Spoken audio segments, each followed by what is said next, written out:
Hello साथियों, आप सभी का स्वागत है एमएसवी जीके स्टडी चैनल में। आज हम कंप्यूटर से संबंधित सभी महत्वपूर्ण प्रश्नों के बारे में जानेंगे जो कि सभी परीक्षाओं के लिए अत्यंत महत्वपूर्ण हैं। आपका पहला प्रश्न है, नियमों का एक सेट है जो कंप्यूटर एक दूसरे से बात करने के लिए उपयोग करते हैं। प्रोटोकॉल नियमों का एक सेट है जो कंप्यूटर एक दूसरे से बात करने के लिए उपयोग करते हैं। आपका अगला प्रश्न है, किस प्रकार की मिशन मीडिया को नियमित टेलीफोन के रूप में जाना जाता है? ट्विस्ट पेयर वायर को मिशन मीडिया को नियमित टेलीफोन के रूप में जाना जाता है। आपका अगला प्रश्न है, ओटीपी का पूरा नाम क्या है? ओटीपी का पूरा नाम वन टाइम पासवर्ड है। आपका अगला प्रश्न है, डीएसएल का पूरा नाम क्या है? डीएसएल का पूरा नाम डिजिटल सब्सक्राइबर लाइन है। आपका अगला प्रश्न है, हाइपरलिंक की शॉर्टकट की क्या है? हाइपरलिंक की शॉर्टकट की Ctrl+K है। आपका अगला प्रश्न है, यूनिक्स ऑपरेटिंग सिस्टम किस भाषा में लिखा गया है? यूनिक्स ऑपरेटिंग सिस्टम सी भाषा में लिखा गया है। आपका अगला प्रश्न है, एक समय में एक से अधिक एप्लीकेशन रन कराने की क्षमता को क्या कहते हैं? एक समय में एक से अधिक एप्लीकेशन रन कराने की क्षमता को मल्टीटास्किंग कहते हैं। आपका अगला प्रश्न है, एप्पल का कौन सा ऑपरेटिंग सिस्टम है? इसका सही उत्तर है मैक। मैक एप्पल का ऑपरेटिंग सिस्टम है। आपका अगला प्रश्न है, विंडोज़ में वॉलपेपर कहाँ से बदलते हैं? कंट्रोल पैनल पर डिस्प्ले से विंडोज़ में वॉलपेपर बदलते हैं। आपका अगला प्रश्न है, कंप्यूटर में अनवरत विद्युत आपूर्ति का संक्षिप्त रूप क्या है? इसका सही उत्तर है यूपीएस। यूपीएस कंप्यूटर में अनवरत विद्युत आपूर्ति का संक्षिप्त रूप है। आपका अगला प्रश्न है, फाइल एक्सटेंशन किस लिए इस्तेमाल होते हैं? फाइल टाइप को आइडेंटिफाई करने के लिए फाइल एक्सटेंशन इस्तेमाल होते हैं। आपका अगला प्रश्न है, कीबोर्ड में फंक्शन की संख्या कितनी है? कीबोर्ड में फंक्शन की संख्या 12 है। आपका नेक्स्ट क्वेश्चन है, सॉफ्ट कॉपी एक आउटपुट है तो हार्ड कॉपी क्या है?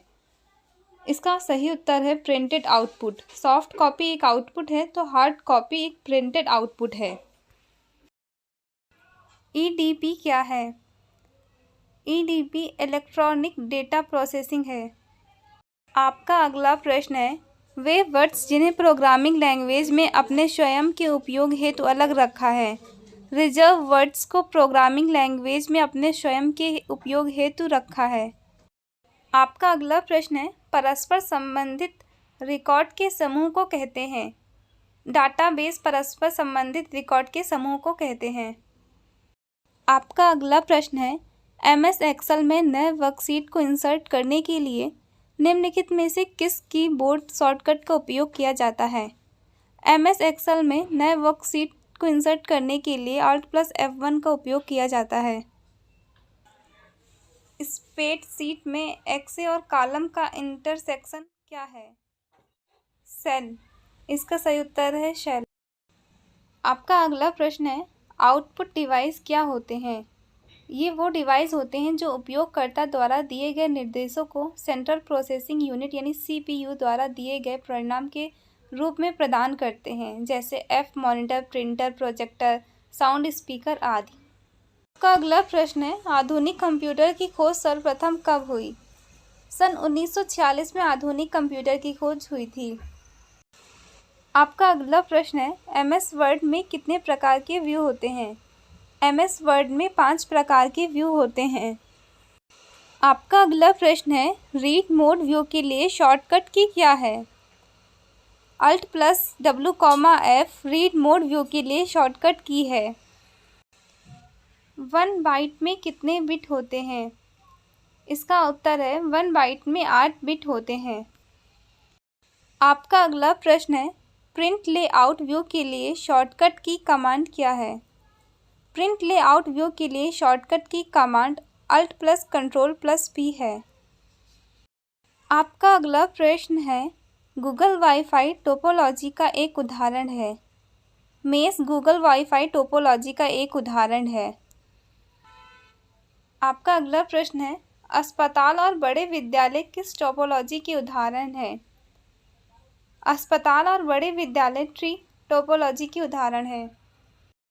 कंप्यूटर नेटवर्क में TCN का पूर्ण रूप क्या है? कंप्यूटर नेटवर्क में TCN का पूर्ण रूप टोपोलॉजी चेंज नोटिफिकेशन है।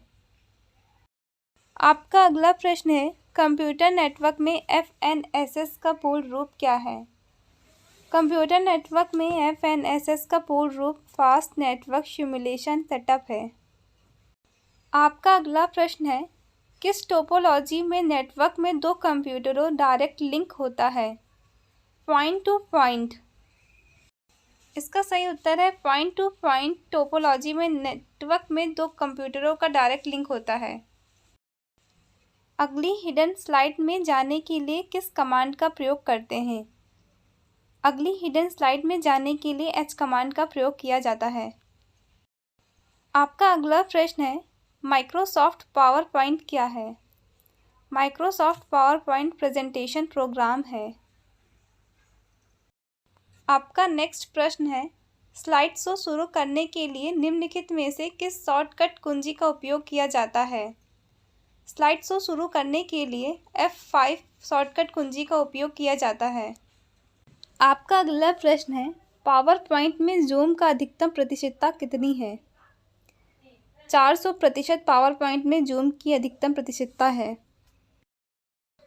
वह कौन सा कंप्यूटर है जो कंप्यूटर के लिए हाईएस्ट ऑपरेशनल रेट या उसके निकट परफॉर्म करता है? सुपर कंप्यूटर कंप्यूटर के लिए हाईएस्ट ऑपरेशनल रेट या उसके निकट परफॉर्म करता है। आपका अगला प्रश्न है, किसे सुपर कंप्यूटर का जनक कहा जाता है? सेमूर क्रे को सुपर कंप्यूटर का जनक कहा जाता है। किसे सुपर कंप्यूटिंग में भारत की पहल के आर्किटेक्ट के रूप में जाना जाता है? विजय बी भक्तर को सुपर कंप्यूटिंग में भारत की पहल के आर्किटेक्ट के रूप में जाना जाता है। FLOPS का पूर्ण रूप क्या है? FLOPS का पूर्ण रूप फ्लोटिंग पॉइंट ऑपरेशन है। आपका अगला प्रश्न है, फ्रंटर सुपर कंप्यूटर किस देश का है? इसका सही उत्तर है संयुक्त राज्य अमेरिका का। संयुक्त राज्य अमेरिका का फ्रंटर सुपर कंप्यूटर है। फुगाकू सुपर कंप्यूटर किस देश का है? फुगाकू सुपर कंप्यूटर चाइना का है। आपका अगला प्रश्न है, टाइटन सुपर कंप्यूटर किस देश का है? टाइटन सुपर कंप्यूटर USA का है। आपका अगला प्रश्न है, विश्व में सबसे अधिक सुपर कंप्यूटर किस देश का है? इसका सही उत्तर है चाइना। विश्व में सबसे अधिक सुपर कंप्यूटर चाइना देश में है। मई 2022 तक भारत में सुपर कंप्यूटर हैं। इसका सही उत्तर है 15। माइक्रोसॉफ्ट कॉरपोरेशन की स्थापना हुई थी। 1975 में माइक्रोसॉफ्ट कॉरपोरेशन की स्थापना हुई थी। आपका अगला प्रश्न है, दुनिया का पहला प्रोग्रामर किसे माना जाता है? इसका सही उत्तर है एडा लवलेस को दुनिया का पहला प्रोग्रामर माना जाता है। आपका अगला प्रश्न है, बिल गेट्स ने माइक्रोसॉफ्ट कॉरपोरेशन की स्थापना 1975 में किसके साथ की थी? इसका सही उत्तर है पॉल जी एलन। पॉल जी एलन के साथ मिलकर माइक्रोसॉफ्ट की स्थापना 1975 में की थी। आपका अगला प्रश्न है, नेटवर्क लेयर में डेटाबेस रूप में होता है। नेटवर्क लेयर में डेटाबेस राउटर के रूप में होता है। कौन सी लेयर फ्रेम को ट्रांसमिशन मीडिया में ट्रांसमिट करती है? इसका सही उत्तर है फिजिकल लेयर फ्रेम को ट्रांसमिशन मीडिया में ट्रांसमिट करती है। किस टोपोलॉजी के लिए मल्टी पॉइंट की आवश्यकता होती है? बस टोपोलॉजी के लिए मल्टी पॉइंट की आवश्यकता होती है। किसी भी टोपोलॉजी को फिजिकल टोपोलॉजी के रूप में इस्तेमाल किया जाता है। इंटरनेट को फिजिकल टोपोलॉजी के रूप में इस्तेमाल किया जाता है। आपका अगला प्रश्न है, इंटरनेट का आविष्कार किसने किया? इसका सही उत्तर है विंडसर्फ। विंडसर्फ ने इंटरनेट का आविष्कार किया। CD-ROM का आविष्कार किसने किया? जेम्स रसील ने CD-ROM का आविष्कार किया।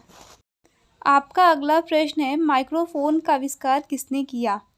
माइक्रोफोन का आविष्कार एमिली बर्लिनर ने किया। यूपीएस का आविष्कार किसने किया? जॉन जे हेनली ने यूपीएस का आविष्कार किया। आपका अगला प्रश्न है, जीमेल के संस्थापक कौन है? पॉल वुचेट जीमेल के संस्थापक हैं। ट्विटर के संस्थापक कौन है? जैक डॉर्सी ट्विटर के संस्थापक हैं। आपका अगला प्रश्न है, वर्ल्ड वाइड वेब का विकास शुरू हुआ। 1989 में वर्ल्ड वाइड वेब का विकास शुरू हुआ। आपका अगला प्रश्न है, 1990 में HTML की खोज किसने की? टिम बर्नर्स-ली ने HTML की खोज की थी। आपका अगला प्रश्न है, MB का पूर्ण रूप क्या है? MB का पूर्ण रूप मेगाबाइट है। आपका अगला प्रश्न है, पेटाबाइट किसके बराबर होता है? पेटाबाइट 1024 GB के बराबर होता है। आपका अगला प्रश्न है, गीगाबाइट बराबर है?